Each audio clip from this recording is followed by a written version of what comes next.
চিকিৎসকের গাফিলতিতে শিশু মৃত্যুর অভিযোগ। আর এই ঘটনাকে কেন্দ্র করে ব্যাপক চাঞ্চল্য শিলিগুড়িতে।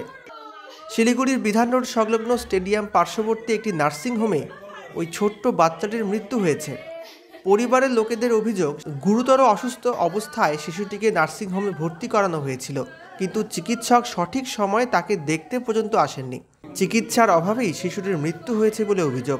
ওই শিশুটি জন্মের পর থেকে যে চিকিৎসকের নজরদারিতে ছিল তার কাছেই এনে ভর্তি করানো হয়েছিল। গত রাতে ওই শিশুটিকে নার্সিংহোমে ভর্তি করার পর সকালে মৃত্যু হয় শিশুটির। পরিবারের লোকজনের অভিযোগ, নার্সিংহোমে ভর্তি করার পরেও চিকিৎসক একবারের জন্য শিশুটিকে দেখতে আসেননি। তাদের অভিযোগ, যখন চিকিৎসক দেখতে আসতে পারবেন না, তাহলে শিশুটিকে নার্সিংহোমে ভর্তি করানোই বা হলো কেন? ডাক্তার নিজে আসেনি, একবারও আসেনি। যখন বাচ্চা মারা গেল সকাল 5টা নাগাদ, তখন 6টার সময় আসছে, উনি আসে হাজির হচ্ছে। উনি আসে ট্রিটমেন্ট পর্যন্ত করলেন না। কিন্তু উনি ট্রিটমেন্ট করলেন না, কি করলেন না করলেন, হসপিটাল অথরিটি 10-12টা ইনজেকশন দিয়ে রেখে দিয়েছে। কিসের ইনজেকশন দিয়েছে না দিয়েছে সেটা ওনারা বলছেন না। 95-এর ওপরে নর্মাল। বাচ্চাটার পালস কত? বাচ্চাটার পালস 88, সেটাও নর্মাল। শ্বাস প্রশ্বাসের গতিবিধি কেমন? না, কোনো শ্বাসকষ্ট নেই, কোনো বুকের পাঁজর মারছে না, যেরকম সে 4 মাস আগে আমার কাছে শ্বাসকষ্ট নিয়ে এসেছিল। সেটা দেখে আমরা নেবুলাইজেশন সাজেস্ট করি।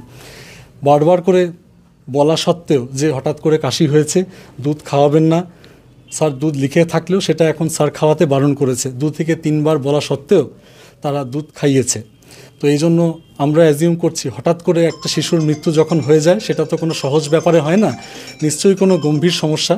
সেটা অ্যাসপিরেশন নিউমোনিয়াই আমরা সাসপেক্ট করছি, এবং আমার ধারণা এবং স্ট্রং ধারণা যে অ্যাসপিরেশন নিউমোনিয়াতেই আমাদের আয়ুষী আজকে আমার কাছে নেই। এটা আমার জন্য খুবই একটা দুঃখজনক বিষয়।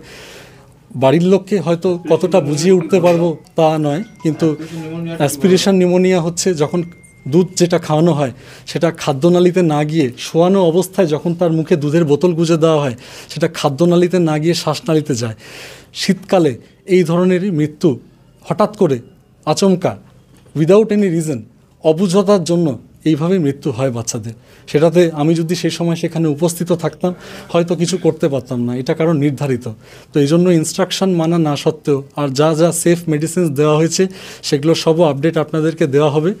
তো নিরপেক্ষ হয়ে বলছি যে ট্রিটমেন্টে কোনো রকম কোনো গাফিলতি আমাদের তরফ থেকে নেই, সব কিছু ওপেন আছে, আপনারা দেখবেন, বিচার করবেন। বাট আমি এতটুকু ডাক্তার হয়ে বলতে পারি যে আমার তরফ থেকে যতটুকু হেল্প